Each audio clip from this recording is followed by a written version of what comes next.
के पास बिल्कुल बैटिंग और बॉलिंग ज़बरदस्त है, लेकिन पाकिस्तान एक अनप्रेडिक्टेबल टीम, जो मैंने पहले ही कहा कि अपने दिन में किसी भी टीम को हरा सकते हैं। बाकी रहा मैच के बारे में, हर एक को गेम एज ए गेम लेनी चाहिए, पॉलिटिक्स से अलग रखना चाहिए इसको। पॉलिटिक्स अलग है और गेम अलग है, हर एक को देखना चाहिए, अमन से देखना चाहिए। पिछले 5 साल से क्रिकेट खेलते आ रहा हूँ क्योंकि मेरा फेवरेट प्लेयर हमेशा विराट कोहली था, विराट कोहली रहेगा क्योंकि मुझे उसकी कवर ड्राइव, मुझे उसकी ड्राइव बहुत पसंद थी। मैं बचपन से उसको देखता आ रहा हूँ और गेम की तरफ लिया करो बस इंजॉयमेंट के लिए। वो तो आपको तो पता है, वो तो इंडिया ही पढ़ने वाला है क्योंकि इंडिया के पास बॉलिंग बैटिंग है, तो आपको तो पता है इंडिया बेस्ट टीम रहेगी। ये मैच जो है 41 साल के बाद जो होने वाला है, काफ़ी अरसे से लोग इसका इंतज़ार कर रहे थे। काफ़ी मज़ा भी आता है इस मैच में, हर कोई इंतज़ार में रहता है पाकिस्तान इंडिया का मैच होना चाहिए।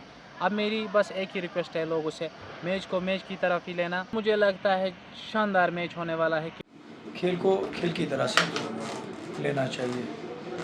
जाहिर सी बात है जज्बात तो होंगे क्योंकि दोनों मुल्कों के दरमियान क्रिकेट को भी राइवलरी की तरह से देखा जाता है, तो जाहिर सी बात है लोगों के अंदर जज्बात होंगे, लेकिन हमारी लोगों से यही अपील है कि जज्बात को आप काबू में रखें और क्रिकेट मैच को खेल की तरह ही समझें। देखो, एक्साइटमेंट इंडिया पाकिस्तान मैच की ना हो तो किस मैच की होगी, क्योंकि it's called mother of all games. तो ओवरऑल अगर बात क्या करेंगे तो प्रेशर इंडिया पे ज़्यादा होगा, क्योंकि पाकिस्तान ने अच्छी क्रिकेट नहीं खेली और पाकिस्तान जो इन मैच में जहाँ उनको कहते हैं ना कि डू और डाई स्टूडेंट होते हैं, वो अच्छा खेलते हैं क्रिकेट। और अभी तक एशिया कप में उनने भारत के खिलाफ अच्छा नहीं खेला है और इस पूरे एशिया कप में मैच जीते हैं, फाइनल तक पहुँचा है।